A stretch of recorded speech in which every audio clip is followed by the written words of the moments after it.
এদিকে সন্ধ্যার পরে দীর্ঘ ২৭ মাস পর নতুন কৌশলে নতুন করে বক্তব্য দিল শেখ হাসিনা, যে বক্তব্যের তরফা সৃষ্টি হয়েছে বাংলাদেশের ছাত্রলীগের নেতাকর্মীদের মাঝে। চাঞ্চল্যকর তথ্য দেখবেন, ভয়ানক তথ্য ফাঁস করে দিলেন শেখ হাসিনা। তাহলে কবে ফিরতেছেন? আগামী ডিসেম্বরে দেশে ফেরার কথা ছিল, এবার ফাইনাল সিদ্ধান্ত কিন্তু নিয়েই নিয়েছে আওয়ামী লীগ। চাঞ্চল্যকর তথ্য, এবং যুক্তরাষ্ট্র থেকে কঠিন শক্তি পাচ্ছে এবং সাপোর্ট পাচ্ছে আওয়ামী লীগ। অন্যদিকে বিএনপি বড় চিন্তার মধ্যে। তাহলে গুরুত্বপূর্ণ সংবাদগুলো বিস্তারিত না টেনে শুরু থেকে শেষটামাতি দেখে আসুন। খুবই দ্রুত আমি ফিরে আসবো। আল্লাহ যখন বাঁচিয়ে রেখেছেন, নিশ্চয়ই এই সমস্ত ময়লা আবর্জনা সাফ করার জন্য আমাকে বাঁচিয়ে রেখেছেন। প্রথমে থাকা ভিডিও ক্লিপগুলো দেখেই বুঝতে পেরেছেন আজকের ভিডিওটি কতটা গুরুত্বপূর্ণ হতে যাচ্ছে এবং কোন বিষয়ের দিকে ইঙ্গিত করছে। তাই আজকের ভিডিওটি দেখলে বাংলাদেশের রাজনৈতিক সর্বশেষ পরিস্থিতি সম্পর্কে খুবই গুরুত্বপূর্ণ কিছু তথ্য পেয়ে যাবেন। ধৈর্য ধরে সম্পূর্ণ ভিডিওটি দেখার অনুরোধ রইল। তার আগে ছোট করে একটি অনুরোধ, আপনারা যদি এ ধরনের রাজনৈতিক ভিডিওগুলো দেখতে পছন্দ করে থাকেন অবশ্যই চ্যানেলটি সাবস্ক্রাইব করে পরবর্তী ভিডিওটি সবার আগে পাওয়ার জন্য বেল আইকনটি অল করে দিবেন। চলুন দর্শক, কথা না বাড়িয়ে একটি লাইক দিয়ে একে একে সেই ভিডিওগুলো দেখে আসি। খুবই দ্রুত আমি ফিরে আসবো। আল্লাহ যখন বাঁচিয়ে রেখেছেন, নিশ্চয়ই এই সমস্ত ময়লা আবর্জনা সাফ করার জন্য আমাকে বাঁচিয়ে রেখেছেন। এবং এই পরিবর্তিত পরিস্থিতিতে আজকে জনসমক্ষে প্রেস কনফারেন্স করতে চলেছেন আর কিছুক্ষণের মধ্যে শেখ হাসিনা। Breaking news. আমরা ভারতকে যে দিয়েছি সেটা ভারত সারা জীবন মনে রাখবে। ভারতের প্রশংসা করেও লাভ হলো না শেখ হাসিনার। মানবতা বিরোধী অপরাধে ফাঁসির দণ্ডপ্রাপ্ত পলাতক আসামি বাংলাদেশের ক্ষমতাচ্যুত সাবেক প্রধানমন্ত্রী শেখ হাসিনা। সম্প্রতি তিনি দিল্লিতে সংবাদ সম্মেলন করেছেন। শেখ হাসিনার বিচার প্রক্রিয়াটা পুরোপুরি প্রশ্নবিদ্ধ হতে চলছে স্বয়ং জাতিসংঘের ভূমিকার কারণে। শেখ হাসিনা এবং তার সরকারের গুরুত্বপূর্ণ মন্ত্রীদের বিরুদ্ধে আন্তর্জাতিক অপরাধ ট্রাইব্যুনালে যে ফাঁসির আদেশ ও বিচার প্রক্রিয়া চলছে, তাকে চরম আইনি সংকটে পড়তে যাচ্ছে। বাংলাদেশের প্রাক্তন প্রধানমন্ত্রী শেখ হাসিনা বারবার বলছেন তিনি দেশে ফিরতে চান, খুব স্বাভাবিকভাবেই দেশে ফিরতে চান। The time December month is our victory month, so I want to go back in the month of December. তাকে কি দেখা গেছে এখন পর্দানশীল হয়ে গেছে, পর্দার আড়াল এখন আছে সালাউদ্দিনকে এই ভিডিওতে একটা চ্যালেঞ্জ ছুড়ে দিলাম, একটা নিরপেক্ষ সংসদ নির্বাচন দাও আর সেখানে আওয়ামী লীগকে পূর্ণ স্বাধীনতায় অংশ নিতে দাও। গ্যারান্টি দিয়ে বলছি, আওয়ামী লীগ নির্বাচিত হয়ে সরকার গঠন করবে। ভারতে অবস্থানরত বাংলাদেশের সাবেক প্রধানমন্ত্রী শেখ হাসিনাকে ঘিরে আবারও তীব্র কূটনৈতিক উত্তেজনা শুরু হয়েছে। দিল্লিতে তার সাম্প্রতিক ভার্চুয়াল সংবাদ সম্মেলন, দেশে ফেরার ঘোষণা এবং বাংলাদেশের কড়া প্রতিক্রিয়ার পর প্রশ্ন উঠেছে, শেখ হাসিনাকে নিয়ে ভারতের জন্য কি নতুন অস্বস্তির সূচনা হলো? নগদ নিয়ে এলো হার না মানা হার অফার। সর্বনিম্ন 10,000 টাকা রেমিটেন্স নগদে পাঠালে থাকছে স্বর্ণের হার জেতার সুযোগ। বিবিসি বাংলার বিশ্লেষণ বলছে, গত 2 বছর ধরে শেখ হাসিনাকে আশ্রয় দিলেও ভারত বরাবরই তাকে প্রকাশ্য রাজনৈতিক কর্মকাণ্ড থেকে দূরে রাখার চেষ্টা করেছে। তবে দিল্লির এক সংবাদ সম্মেলন আয়োজনে তার বক্তব্যের পর সেই অবস্থান নতুন করে আলোচনায় এসেছে। শেখ হাসিনা ওই অনুষ্ঠানে বছরের শেষ নাগাদ বাংলাদেশে ফেরার ইচ্ছার কথা জানান এবং বর্তমান রাজনৈতিক পরিস্থিতি নিয়ে মন্তব্য করেন। যদিও ভারত সরকার দ্রুত জানিয়ে দেয় এটি ছিল একটি বেসরকারি আয়োজন, এই কর্মসূচির সঙ্গে তাদের কোনো সম্পৃক্ততা বা সমর্থন নেই। এদিকে ঢাকা এই ঘটনাকে অত্যন্ত গুরুত্বের সঙ্গে নিয়েছে। বাংলাদেশ সরকারের পক্ষ থেকে ভারতের কাছে ব্যাখ্যা চাওয়া হয়েছে এবং ভারতীয় ভূখণ্ড ব্যবহার করে এমন রাজনৈতিক কর্মকাণ্ড যেন না হয় সে বিষয়েও উদ্বেগ জানানো হয়েছে। একই সঙ্গে শেখ হাসিনার প্রত্যর্পণের অনুরোধ, আইনগত প্রক্রিয়ায় বিবেচনার বিষয়টি আবারও আলোচনায় এসেছে। বিশ্লেষকদের মতে ভারত এখন এক কঠিন ভারসাম্যের পরীক্ষায়। একদিকে দীর্ঘদিনের রাজনৈতিক মিত্র শেখ হাসিনাকে আশ্রয় দেওয়ার বাস্তবতা, অন্যদিকে বাংলাদেশের বর্তমান সরকারের সঙ্গে সম্পর্ক স্বাভাবিক রাখার কূটনৈতিক প্রয়োজন। ফলে দিল্লি প্রকাশ্যে এমন বার্তা দিতে চাইছে যে শেখ হাসিনার ব্যক্তিগত বক্তব্য ভারতের সরকারি অবস্থান নয়। পরিস্থিতিকে আরও স্পর্শকাতর করে তুলেছে শেখ হাসিনার সংবাদ সম্মেলনে অংশ নেওয়া সাবেক ক্রিকেটার ও সাবেক সংসদ সদস্য সাকিব আল হাসানকে ঘিরে পরবর্তী ঘটনাবলী। তার পারিবারিক বাড়িতে হামলার ঘটনায় দুই দেশের সম্পর্ক নিয়ে নতুন করে আলোচনা শুরু হয়েছে। কূটনৈতিক বিশ্লেষকদের ধারণা, দিল্লি এখন এমন কোনো পদক্ষেপ এড়িয়ে চলতে চাইবে যা বাংলাদেশ ভারত সম্পর্ককে আরও জটিল করে তুলতে পারে। একই সঙ্গে শেখ হাসিনার প্রতিটি রাজনৈতিক বক্তব্য এখন শুধু বাংলাদেশের অভ্যন্তরীণ রাজনীতি নয়, দুই প্রতিবেশী দেশের কূটনৈতিক সম্পর্কেরও সংবেদনশীল ইস্যু হয়ে উঠেছে। সব মিলিয়ে প্রশ্ন এখন আরও জোরালো। শেখ হাসিনাকে আশ্রয় দেওয়ার সিদ্ধান্ত ভারতের জন্য কেবল মানবিক ও রাজনৈতিক বিষয়ই নয়, বরং তা ধীরে ধীরে একটি জটিল কূটনৈতিক সমীকরণে রূপ নিচ্ছে কিনা সেই উত্তরই খুঁজছে দক্ষিণ এশিয়ার রাজনৈতিক অঙ্গন। তার মানে সেখানে বাংলাদেশে আইএসআইকে অবাধে কার্যক্রম পরিচালনা করতে দেওয়া হচ্ছে না এমন কোনো কথা বলেন নাই রণধীর জয়সওয়াল, কিংবা বাংলাদেশে আইএসআইকে অবাধে কার্যক্রম পরিচালনা করতে দেওয়া হচ্ছে এটা বলে সজীব ওয়াজিদ জয় কোনো ভুল তথ্য দিয়ে দিয়েছেন এমন কোনো কথাও রণধীর জয়সওয়াল বলেন নাই। বরং বলেছেন তারা প্রতিরক্ষার দৃষ্টিভঙ্গি থেকে, নিরাপত্তা সুরক্ষার দৃষ্টিভঙ্গি থেকে পুরো অঞ্চলে নজর রাখেন এবং যখন যেখানে যা প্রয়োজন সে পদক্ষেপ নেন। কাজে পরিষ্কার যে শুধু যে শেখ হাসিনা সংবাদ সম্মেলনটা করবেন দিল্লিতে সেটাই ভারত সরকারের জানা ছিল তাই নয়, সেখানে কি কি বিষয়ে আলাপ হয়েছে, আলাপ হবে সেসব বিষয়েও ভারত সরকার ভালোভাবেই অবগত আছে। শেখ হাসিনা দিল্লিতে সংবাদ সম্মেলন করবেন এই ঘোষণাটা আসার পর থেকে এই গত এক সপ্তাহেরও বেশি সময় ধরে বাংলাদেশ এবং ভারতে সংবাদ মাধ্যমের একটা বিরাট অংশ জুড়ে আছেন শেখ হাসিনা এবং শেখ হাসিনার সংবাদ সম্মেলন এবং শেখ হাসিনাকে কোন পরিস্থিতিতে কেন ভারত সরকার দিল্লিতে সংবাদ সম্মেলন করতে দিচ্ছে এই প্রশ্নটি এবং ভারত বাংলাদেশ সম্পর্কে সেই সংবাদ সম্মেলন কি প্রভাব রাখতে পারে সে বিষয়টিও বারবার আলোচিত হচ্ছে।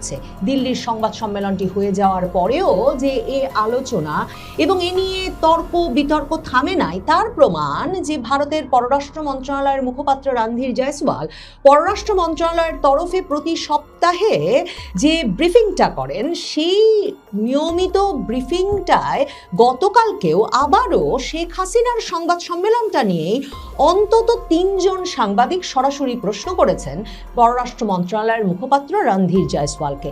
সাংবাদিকদের প্রশ্ন ছিল যে দিল্লিতে সংবাদ সম্মেলনটা হয়ে যাওয়ার পর যে বাংলাদেশের পররাষ্ট্র মন্ত্রণালয় বলেছে যে তারা ভীষণভাবে ক্ষুব্ধ, সেটা আসলে ভারত সরকার কিভাবে দেখছে, ভারত বাংলাদেশ সম্পর্কে এই সংবাদ সম্মেলন কি প্রভাব রাখতে পারে তারা বলে মনে করছে। এবং আরেক সাংবাদিক প্রশ্ন করেন যে অত্যন্ত স্ট্রং ল্যাঙ্গুয়েজ বাংলাদেশের পররাষ্ট্র মন্ত্রণালয় ব্যবহার করেছে তাদের বিবৃতিতে, কাজেই সেই বিষয়টাকেই বা ভারত সরকার কিভাবে দেখছে এবং বাংলাদেশ ভারত সম্পর্কে শেষ পর্যন্ত কি ধরনের নেতিবাচক প্রভাব এর ফলে পড়তে পারে। টাইমস নাও এর সাংবাদিক আকাঙ্ক্ষা এবং আরেক সাংবাদিক উমা শঙ্কর সিং এই প্রশ্ন দুটো করেন এবং তারপর রণধীর জয়সওয়াল দুজনকে একসঙ্গেই উত্তর দেন, বলেন যে তাদের প্রশ্নগুলো যেহেতু এক কাজেই তিনি একসঙ্গেই উত্তর দিতে চান এবং তিনি বলেন যে এই বিষয়ে তো ভারত সরকারের যা বলার তারা তা আগেই বলে দিয়েছেন। রণধীর জয়সওয়াল বলেন যে সেই একই কথা তিনি আবারও বলতে চান যে এই আয়োজনটি একটি বেসরকারি আয়োজন ছিল, সরকারের এর সঙ্গে কোনো সম্পর্ক নাই এবং তিনি বলেছেন যে আবারও তিনি মনে করিয়ে দিতে চান যে একটা বেসরকারি সংবাদ সংস্থার আয়োজিত কোনো অনুষ্ঠানের পেছনে ভারত সরকারের কোনো ভূমিকা যেমন থাকে না তেমনি ওখানে কি বলা হয় সে বিষয়েও ভারত সরকার কোনো নিয়ন্ত্রণ আরোপ করে না কিংবা তাকে সমর্থনও করে না। সেখানে একটাই নতুন কথা বলেছেন বলে বাংলাদেশের সংবাদ মাধ্যমে বিরাট বিরাট সব নিবন্ধ ছাপা হচ্ছে, প্রতিবেদন ছাপা হচ্ছে যে ভারত সরকারের অবস্থান পাল্টে গেছে। ভারত সরকার বাংলাদেশের পররাষ্ট্র মন্ত্রণালয় যে ফেসবুক পোস্ট দিয়ে কঠিন কঠিন কথা বলেছে সেই কথার সুর ধরতে পেরে নাকি এখন বাংলাদেশ সরকারের প্রতি নরম মনোভাব প্রকাশ করছে। কারণ রণধীর জয়সওয়াল বলেছেন একদিকে যেমন ওরকম বেসরকারি সংস্থার আয়োজনে অনুষ্ঠিত সংবাদ সম্মেলনে কি আলাপ হচ্ছে তাতে ভারত সরকারের কোনো সমর্থন নাই কিংবা ভারত সরকারের সেখানে কোনো নিয়ন্ত্রণও নাই, এন্ডোর্স করে না, সমর্থন নাই, ঠিক তেমনি ভাবে বিশেষভাবে বাংলাদেশের duly constituted government of Bangladesh, বাংলাদেশের বৈধভাবে প্রতিষ্ঠিত সরকার, সেই সরকারের বিষয়ে যদি সেখানে কোনো মন্তব্য করা হয়ে থাকে সে বিষয়েও ভারত সরকারের কোনো সমর্থন বা অনুমোদন নাই। মানে এই কথাটা বলাতেই সকলে ভীষণ আনন্দিত হয়ে পড়েছেন বাংলাদেশের সংবাদ মাধ্যম এবং তারা বলছেন তারেক রহমান সরকার যে ওই যে একটা ফেসবুক পোস্ট দিয়েছেন এ কারণেই নাকি ভারত সরকার অবশেষে স্বীকার করছেন যে তারেক রহমান সরকার একটা ডিউলি কনস্টিটিউটেড বৈধভাবে গঠিত সরকার বটে। কিন্তু ভারত সরকার তো বরাবর তারেক রহমান সরকারকে বৈধভাবে গঠিত, বৈধভাবে প্রতিষ্ঠিত, নির্বাচিত সরকার হিসেবেই অভিনন্দিত করে এসেছে, স্বীকৃতি দিয়ে এসেছে। ভারত সরকার, ভারতের প্রধানমন্ত্রী নরেন্দ্র মোদী হচ্ছেন প্রথম আন্তর্জাতিক নেতা যিনি নির্বাচন এমনকি ভোটের ফলাফল আনুষ্ঠানিকভাবে ঘোষিত হওয়ার আগে, চূড়ান্তভাবে প্রকাশিত হওয়ার আগেই যিনি কিনা তারেক রহমানকে ব্যক্তিগতভাবে ফোন করে তার ঐতিহাসিক বিজয়ের জন্য অভিনন্দন জানিয়েছিলেন, শুভেচ্ছা জানিয়েছিলেন। শুধু তাই নয়, ফেসবুকে দেওয়া প্রধানমন্ত্রী মোদীর সেই পোস্টে বলেছিলেন যে ভারত একটা গণতান্ত্রিক, প্রগতিশীল এবং অন্তর্ভুক্তিমূলক বাংলাদেশের সমর্থনে পাশে থাকবে, আমাদের বহুমুখী সম্পর্ক জোরদার করতে এবং আমাদের সাধারণ উন্নয়ন লক্ষ্য অর্জনে আপনার সঙ্গে কাজ করার জন্য আমি উন্মুখ। তাহলে প্রধানমন্ত্রী মোদী যেই নবনির্বাচিত প্রধানমন্ত্রীর সঙ্গে কাজ করার জন্য উন্মুখ, যার বিজয়কে তিনি ঐতিহাসিক বিজয় বলছেন, যার এই ঐতিহাসিক বিজয়ের প্রতি জনগণের আস্থার জন্য তিনি অভিনন্দন জানাচ্ছেন, সেই সরকারকে ভারত সরকার বৈধ সরকার ভাবছিল না এতদিন। পররাষ্ট্র মন্ত্রণালয়ের ওই ফেসবুক পোস্টের আগে সেটা ভাববার কি কারণ বাংলাদেশের সংবাদ মাধ্যমে, সেটা একটা প্রশ্ন বটে। আসলে এই যে অন্তর্ভুক্তিমূলক বাংলাদেশের পাশে সবসময় ভারত থাকবে, ভারতের বরাবরের কথা ছিল এটা। নির্বাচনের আগেও রণধীর জয়সওয়াল থেকে শুরু করে ভারতের পররাষ্ট্রমন্ত্রী থেকে শুরু করে ভারত সরকারের প্রত্যেকেই বাংলাদেশ প্রসঙ্গে একটা কথাই বলেছেন যে তারা বাংলাদেশে একটা অন্তর্ভুক্তিমূলক নির্বাচন প্রত্যাশা করে। নির্বাচনটা যখন হয়ে গেছে এবং তারেক রহমান ভারত, আমেরিকা সহ পরাশক্তিগুলোর সমর্থনে বাংলাদেশে এসে নির্বাচনে অংশ নিতে পেরেছেন এবং প্রধানমন্ত্রী হয়েছেন, তখনও তার কাছ থেকে এই প্রতিশ্রুতিটুকু আদায় করা ছিল যে তিনি ক্ষমতায় এলে একটা অন্তর্ভুক্তিমূলক পরিবেশ তৈরি করবেন। সেই পরিবেশ তৈরির পথে না হেঁটে তিনি ইউনূস সরকারের করে যাওয়া প্রজ্ঞাপনের মাধ্যমে আওয়ামী লীগকে যে নিষেধাজ্ঞা জারি করে রেখে গেছেন ইউনূস সরকার, সেটাকে রীতিমতো সংসদে আইন পাশ করবার পর ভারত সরকার বেঁকে বসেছে এবং ভারত সরকার তারপর থেকে এই তারেক রহমানকে নিয়ে তাদের যে উচ্ছ্বাস, যে মানে তার সঙ্গে একটা সম্পর্ক গড়বার ক্ষেত্রে তারা যে এক রকমের অতি বাড়িয়ে আগ্রহ প্রকাশ করছিল, সেই আগ্রহে একটা ভাটা পড়েছে, কারণ একটা বিশ্বাসের সম্পর্কে টানাপোড়েন সৃষ্টি হয়েছে। ভারত আওয়ামী লীগের রাজনৈতিক কার্যক্রমে নিষেধাজ্ঞা বাংলাদেশ থেকে তুলে নেওয়া হবে সে বিষয়ে একেবারেই দৃঢ় প্রতিজ্ঞ এবং এটা তারা চায়, এ বিষয়ে তারা কোনো রাগ ঢাক কখনো করেনি। নির্বাচনের আগেও তারেক রহমানের সঙ্গে তাদের এই নিয়ে কথা হয়েছে, নির্বাচনের পরেও তারেক রহমান সরকারের প্রতি তাদের মূল বার্তা এই যে তিনি যাতে একটা অন্তর্ভুক্তিমূলক রাজনীতির পরিবেশ তৈরি করেন। অত্যন্ত লক্ষণীয় ব্যাপার হচ্ছে নির্বাচনে আওয়ামী লীগকে অংশগ্রহণ করতে দেওয়া হয়নি এবং সেটা ঠিক হয়নি। আওয়ামী লীগ রাজনৈতিক কার্যক্রমে অংশগ্রহণ করতে চায়, নির্বাচনে অংশগ্রহণ করতে চায়, সেটা আওয়ামী লীগ এবং আওয়ামী লীগ সভানেত্রী শেখ হাসিনা বলেন বটে, কিন্তু নিশ্চয়ই লক্ষ্য করেছেন আন্তর্জাতিক সংবাদ মাধ্যমের একটি সাক্ষাৎকারেও শেখ হাসিনা যেমন তারেক রহমান সরকারকে অবৈধ বলেন নাই, অসাংবিধানিক বলেন নাই, তেমনি সেদিনের মানে 5ই আগস্টের প্রেস কনফারেন্সে কিন্তু তারেক রহমান সরকার অবৈধ, অসাংবিধানিক, অনির্বাচিত বা তারেক রহমান সরকার সম্পর্কে কোনো কটু মন্তব্য বা আমি আসলে মনে করতে পারছি না তেমন কোনো মন্তব্যই শেখ হাসিনা বা ওই সংবাদ সম্মেলনে করা হয়েছে কিনা। কিন্তু মনে করে দেখেন, শেখ হাসিনা ভারতে বসে আন্তর্জাতিক সংবাদ মাধ্যমে যখন ইউনূস আমলে সাক্ষাৎকার দিতেন, বারবার তিনি মনে করিয়েছেন যে একটা অসাংবিধানিক প্রক্রিয়ায় ইউনূস সরকার ক্ষমতা একরকমের দখল করেছে এবং ক্ষমতা দখল করে বাংলাদেশকে একটা অন্ধকার শক্তির দিকে এগিয়ে নিয়ে যাচ্ছে, বাংলাদেশকে মুক্তিযুদ্ধের চেতনার বিরুদ্ধে একটা অন্ধকার পথে তারা পরিচালিত করছে, বাংলাদেশে একটা মবের রাজত্ব, বিশৃঙ্খলার রাজত্ব এগুলো সৃষ্টি করেছে, আইন শৃঙ্খলা পরিস্থিতির ভয়াবহ অবনতি হয়েছে এবং বাংলাদেশে সংখ্যালঘু নারী, শিশু কেউ নিরাপদ বোধ করছেন না। সেই পরিস্থিতিটা এখনো বাংলাদেশে চলছে, সেটা বলছেন বটে শেখ হাসিনা, কিন্তু তারেক রহমান সরকার ডিউলি কনস্টিটিউটেড না, বৈধভাবে গঠিত না, সে কথা ভারতে বসে কোনো আন্তর্জাতিক সংবাদ মাধ্যমে শেখ হাসিনা বলেন নাই।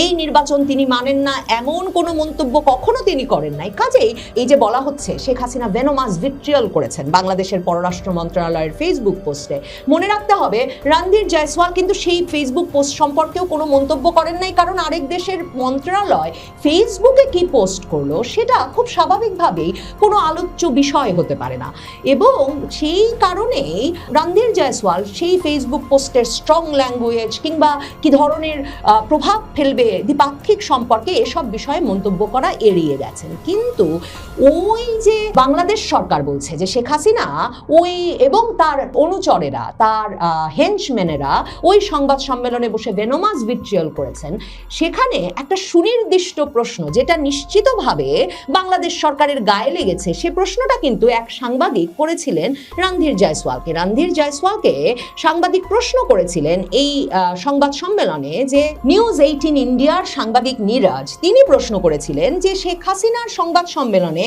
শেখ হাসিনা পুত্র সজীব ওয়াজেদ জয় বলেছেন যে বাংলাদেশ আরেকটা পাকিস্তান হয়ে উঠতে পারে এবং বাংলাদেশে পাকিস্তানের গোয়েন্দা সংস্থা ISI কে অবাধে কার্যক্রম পরিচালনার অনুমোদন দেওয়া হয়েছে এবং জঙ্গি সংগঠন, সন্ত্রাসী সংগঠনগুলোর কর্মীদের, নেতাদের, তাদেরকে সবাইকে এরই মধ্যে জামিনে মুক্ত করে দেওয়া হয়েছে।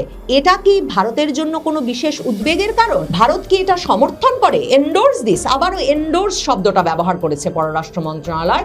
Does India believe that Bangladesh could become another Pakistan? Bangladesh আরেকটা পাকিস্তান হয়ে যেতে পারে, সেটা কি ভারত বিশ্বাস করে? দেখেন, রণধীর জয়সওয়াল তখন কিন্তু বলেন নাই যে এ ধরনের কোনো বক্তব্য তারা সমর্থন করেন না, এ ধরনের কোনো তথ্য তাদের কাছে নাই, হাসিনা পুত্র সজীব ওয়াজেদ জয় কেন এ ধরনের মন্তব্য করলেন তাতে তাদের কোনো বক্তব্য নাই, এসব না বলে সুস্পষ্ট উত্তর দিয়েছেন রণধীর জয়সওয়াল। রণধীর জয়সওয়াল বলেছেন প্রতিবেশী দেশগুলোতে তো বটেই, পুরো অঞ্চল জুড়েই ভারত কড়া নজর রাখে এবং নজরটা রাখে তাদের নিরাপত্তা পার্সপেক্টিভ বা নিরাপত্তার লেন্স দিয়ে, নিরাপত্তার দৃষ্টিভঙ্গি থেকে, এবং এরপর যেখানে যা প্রয়োজন সেই পদক্ষেপ তারা নেয়। তার মানে বাংলাদেশে ISI কে অবাধে কার্যক্রম পরিচালনা করতে দেওয়া হচ্ছে না এমন কোনো কথা বলেন নাই রণধীর জয়সওয়াল, কিংবা বাংলাদেশে ISI কে অবাধে কার্যক্রম পরিচালনা করতে দেওয়া হচ্ছে এটা বলে সজীব ওয়াজেদ জয় কোনো ভুল তথ্য দিয়ে দিয়েছেন, সেটা ভারত সরকার সমর্থন করে না এমন কোনো কথাও রণধীর জয়সওয়াল বলেন নাই। বরং বলেছেন তারা প্রতিরক্ষার দৃষ্টিভঙ্গি থেকে, নিরাপত্তা সুরক্ষার দৃষ্টিভঙ্গি থেকে পুরো অঞ্চলে নজর রাখেন এবং যখন যেখানে যা প্রয়োজন সে পদক্ষেপ নেন। কাজে পরিষ্কার যে শুধু যে শেখ হাসিনা সংবাদ সম্মেলনটা করবেন দিল্লিতে সেটাই ভারত সরকারের জানা ছিল তাই নয়, সেখানে কি কি বিষয়ে আলাপ হয়েছে, আলাপ হবে, সেসব বিষয়েও ভারত সরকার ভালোভাবেই অবগত আছে। এবং সে পরিস্থিতিতে বাংলাদেশের পররাষ্ট্র মন্ত্রণালয় যখন বিরাট কড়া মন্তব্য করছে যে ভারতের প্রতি তারা ক্ষুব্ধ এবং তাতে সম্পর্ক ক্ষতিগ্রস্ত হয়ে পড়তে পারে, তখন ভারত সরকার সে অবস্থানেই অটল আছে যে একটা বেসরকারি সংস্থা কোন সংবাদ সম্মেলন করেছে তার সঙ্গে তাদের কোনো লেনাদেনা, রিশতা, সম্পর্ক কিংবা যোগাযোগ একেবারেই নাই। দেখেন, বাংলাদেশের এই কড়া মন্তব্যের পাশাপাশি যে প্রসঙ্গে আরেকটা প্রশ্ন করা হয়েছিল রণধীর জয়সওয়ালকে, সেটা হচ্ছে যে বাংলাদেশ নাকি ভারতের হাইকমিশনার দীনেশ ত্রিবেদীকে ডেকে নিয়ে গিয়ে ভারত থেকে আরো বেশি জ্বালানি চেয়েছে। তার মানে ভারতের সাংবাদিকেরাও মনে করিয়ে দিতে চান বা ভোলেন না যে একদিকে পররাষ্ট্র মন্ত্রণালয় বলছে বটে যে দুদেশের সম্পর্ক খুব খারাপ হয়ে যাবে, অন্যদিকে ভারতের ওপর বাংলাদেশের জ্বালানি নিরাপত্তার যে নির্ভরশীলতা তা ক্রমাগত বাড়ছে বটে। রণধীর জয়সওয়াল সে প্রশ্নের উত্তরে অবশ্য বলেছেন এ বিষয়ে পূর্ণাঙ্গ তথ্য তার কাছে নেই বটে। দ্য হিন্দুর সাংবাদিক কল্লোলের ওই প্রশ্নের জবাবে রণধীর জয়সওয়াল বলেন যে ওই দীনেশ ত্রিবেদীর সঙ্গে জ্বালানি মন্ত্রীর কি আলাপ হয়েছে একেবারে সুনির্দিষ্টভাবে সে বিষয়ে তার কাছে কোনো তথ্য না থাকলেও বাংলাদেশের সঙ্গে ভারতের অর্থনৈতিক ক্ষেত্রে, জ্বালানি ক্ষেত্রে যে সম্পর্ক সেটা চলমান আছে এবং সক্রিয় রয়েছে। এবং তিনি শেষ করেন এটা বলে যে সব সময় মনে রাখতে হবে প্রতিবেশী দেশগুলোতে যাই ঘটছে সেদিকে ভারত কড়া নজর রাখে। এই ভিডিওগুলো দেখছিলেন, এ সম্পর্কে আপনাদের মতামত কমেন্টে লিখে পাঠাবেন। ভিডিও ভালো লাগলে চ্যানেলটি সাবস্ক্রাইব করে আমাদের সাথেই থাকতে পারেন। এতক্ষণ সাথে থাকার জন্য ধন্যবাদ।